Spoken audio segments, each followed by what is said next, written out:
Adiyogi learning point channel पर आपका हार्दिक स्वागत है। तो अपन राघव प्रकाश पुस्तक के पर्यायवाची पढ़ रहे हैं। अपन उनको पेज वाइज पढ़ रहे हैं। जिस भी पेज में कठिन कठिन पर्यायवाची है जिनसे अपन अंदाजा नहीं लगा सकते वो अपन ने बोर्ड पे लिखे हैं। इसके रिगार्डिंग अपन ने 7 लेक्चर कर लिए अब तक, छोटे छोटे 10-10 मिनट के, आसानी से अपन देख सकते हैं ना। यह आपके आने वाली एग्जाम में इंपॉर्टेंट होगी जिनमें भी हिंदी आती है। तो अपन शुरू करते हैं। तो देखो इसमें यहाँ पे 2 शब्द लिखे हुए हैं, केसर और रज। तो इसका क्या मतलब होता है? तो जो फूल होता है, तो फूल का जो बीज होता है उसे हम बोलते हैं पराग। तो वो पराग के लिए हम ये दोनों शब्द यूज में लेते हैं, पराग। ठीक है। आगे यहाँ पे एक शब्द लिखा हुआ है परिमार्जन। परिमार्जन मतलब होता है कोई भी चीज जिसको हम परिष्कृत करके उसको रूपांतरित करते हैं या जिसमें भी हम उत्थान करते हैं तो उसको बोलते हैं परिमार्जन। ठीक है। परिमार्जन मतलब उत्थान। अब यहाँ पे देखो एक शब्द लिखा हुआ है परोक्ष। परोक्ष मतलब होता है कोई भी चीज जो आंखों से परे होती है, जिसे हम देख नहीं पाते। तो इसे हम तिरोहित भी बोल सकते हैं, गुप्त भी बोल सकते हैं, है ना। तो परोक्ष मतलब गुप्त, ठीक है, जिसे हम इंद्रियों से नहीं जान सकते। यहाँ पे 2 शब्द लिखे हुए हैं, प्रभूत और विपुल। तो इसका क्या मतलब होता है कि कोई भी चीज जो पर्याप्त मात्रा से ज्यादा होती है तो उसको बोलते हैं प्रभूत और विपुल। ठीक है। कोई भी चीज जो पर्याप्त मात्रा से अधिक होती है तो उसको बोल देते हैं। तो यहाँ पे अपन अधिक लिख सकते हैं। अब यहाँ पे देखो 4 शब्द लिखे हुए हैं, क्या क्या? एक है किंजुल, एक है टेसु, किंशुक और केसु। तो ये क्या होता है? तो ये आपने वो देखा होगा जो पलाश होता है, पलाश का पेड़। तो पलाश के लिए हम ये यूज में लेते हैं। ठीक है। पलाश का पेड़ होता है जिसको हम जंगल की ज्वाला भी बोलते हैं, तो उसके लिए तो ये पलाश। ठीक है। यहाँ पे 3 शब्द लिखे हुए हैं आगे। एक है पल्लव, पात और किसलय। क्या क्या? पल्लव, पात और किसलय। तो ये किसको बोलते हैं? तो ये बोलते हैं पत्तियों को। जो पत्ती होती है पेड़ की, तो पेड़ की पत्तियों के लिए ये शब्द यूज में लेते हैं। आगे देखो यहाँ पे कुछ शब्द लिखे हुए हैं, पल्लवी, गुंजार, पलाशी, शस्यपूर्ण, शस्यमल और सपल्लव। तो ये सारे के सारे किसके पर्यायवाची है? तो ये आपने देखा होगा कोई भी पेड़ होता है तो पेड़ जो घनेदार होता है, पत्तीदार, तो उसके लिए बोलते हैं। जो घना भरा हरा भरा पेड़ हो, घना हो, तो उसके लिए सारे के सारे शब्द जो पत्तीदार। ठीक है। आगे देखो यहाँ पे 3 शब्द लिखे हुए हैं, क्या क्या? अनिल, मारुत और समीरण। ठीक है। अनिल, मारुत और समीरण। तो ये किसको बोलते हैं? ये जो वायु होती है, वायु, हवा, वात, वात भी बोल देते हैं इसको, है ना। तो ये वायु के लिए यूज में लेते हैं। अब आपको पता है अनिल मतलब तो होता है वायु, और अनल मतलब जो आग होता है, आग का पर्यायवाची होता है अनल। एक शब्द और आप याद रख लेना, ये क्या उसमें समश्रुत भिन्नार्थक में अंदर पूछे जाते हैं। अब आगे देखो यहाँ पे 4 शब्द लिखे हुए हैं, अप्रय, शैल, महिदर और अचल। तो ये सारे के सारे पृथ्वी के, जो पृथ्वी के ऊपर पर्वत होता है, तो जैसे मही अपन बोल देते हैं पृथ्वी को।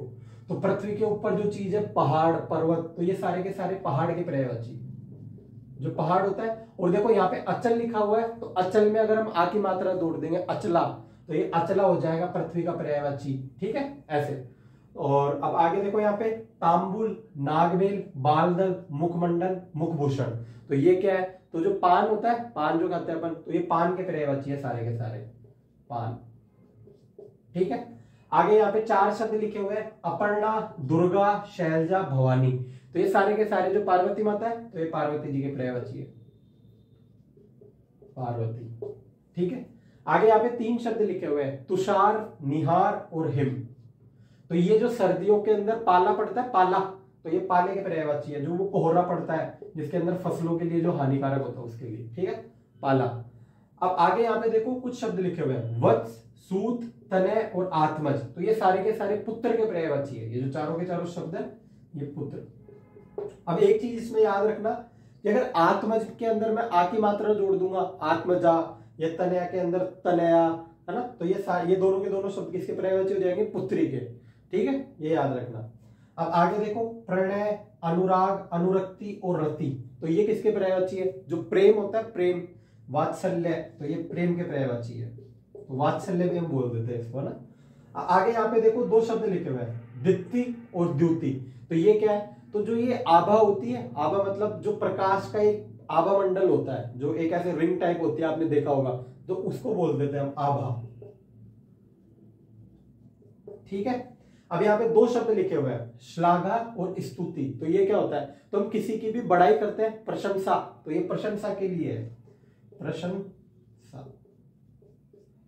ठीक है, श्लाघा और स्तुति। अब आगे देखो, उपोद्घात और प्राक कथन। तो ये क्या होता है? ये किसी भी चीज की जो प्रस्तावना होती है, आमुख, तो प्रस्तावना के लिए हम ये यूज में लेते हैं। इंट्रोडक्शनरी जो पार्ट होता है किसी भी चीज का, उसके लिए प्रस्तावना। आगे देखो यहाँ पे दो शब्द लिखे हुए हैं, अहरमुख और उषा। तो ये क्या होता है, जो सुबह सुबह सूर्य भगवान आते हैं तो हम जो प्रातःकालीन का जो समय होता है उसको बोलते हैं अहरमुख, जो पहली किरण होती है वो। तो ये प्रातः के लिए यूज में लिए जाते हैं दोनों शब्द। अब आगे देखो यहाँ पे तीन शब्द लिखे हुए हैं, ये 355 कंप्लीट हो गया, 356 पे अपन आ गए, ठीक है। कीश, हरि और मरकट, तो ये तीनों के तीनों शब्द हम बंदर के लिए यूज में लेते हैं, ठीक है। आगे यहाँ पे चार शब्द लिखे हुए हैं, अजा, छागी, छेर, छेरी, ठीक है। अजा, छागी, छेर, छेरी, तो ये सारे के सारे शब्द बकरी के लिए यूज में लिए जाते हैं, बकरी के पर्यायवाची है। अब अजा तो हो गया बकरी का, लेकिन अगर अज आ जाए तो मतलब बकरे का, ठीक है। आगे यहाँ पे एक शब्द लिखा हुआ है त्राण। त्राण मतलब होता है रक्षा, किसी के भी जो बचाव होती है उसके लिए।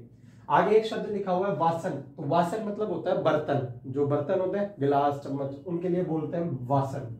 आगे दो शब्द है दुर्दिन और वृष्टि। तो ये किसके लिए, तो देखो बुरे दिन जब होते हैं, जब बारिश, अगर तेज मूसलाधार बारिश आ रही हो तो उसके लिए हम यूज में लेते हैं ना, बरसात। और अब आगे यहाँ पे देखो हलायुद्ध, हली, बलभद्र, मूसली, रेवती रमण और राम और हलधर, ठीक है। तो ये सारे के सारे बलराम के पर्यायवाची है। जो हल को धारण करता है वो हलधर, जो हल से युद्ध करता है वो हलायुद्ध, ठीक है। और रेवती रमण जो रेवती के साथ भ्रमण करता है, मतलब रेवती उनकी पत्नी का नाम है, तो ये सारे के सारे बलराम के पर्यायवाची है, बलराम, ठीक है। आगे यहाँ पे देखो चार शब्द लिखे हुए हैं, क्या क्या, एक है कुसुमाकर, ऋतुराज, पीक मित्र और माधव। तो ये सारे के सारे जो ऋतुओं का राजा है कौन है, बसंत। तो ये बसंत के पर्यायवाची है सबके सब, बसंत, ठीक है। आगे देखो यहाँ पे कुछ शब्द लिखे हुए हैं, बांधवी, सहोदरा, भगिनी। तो ये और एक इसी में जोड़ लेना सहगर्भिणी, जो एक ही गर्भ से है। तो ये सारे के सारे जो बहन होती है हमारी, बहन के पर्यायवाची है बहन, ठीक है। आगे देखो यहाँ पे कुछ शब्द है, बहेलिया, लुब्धक, व्याध, जीवांतक, अहेरी। जो जीवितों का अंत कर दे, अहेरी, व्याध, लुब्धक, बहेलिया। तो ये सारे के सारे जो शिकारी होता है आकेटक, तो उसके पर्यायवाची है शिकारी, ठीक है। आगे तीन शब्द है यहाँ पे, आशुभ, नाराज और पत्री। तो ये किसके पर्यायवाची है, तो देखो आशुभ, नाराज, पत्री ये तीर को बोलते हैं, और इसके अलावा आप तट भी उसको बोल सकते हो, किनारा, ठीक है। तो ये, और एक जो विशिक होता है, विशिक, तो विशिक भी हम इसको बोल सकते हैं तीर को। तो ये तीर के पर्यायवाची है।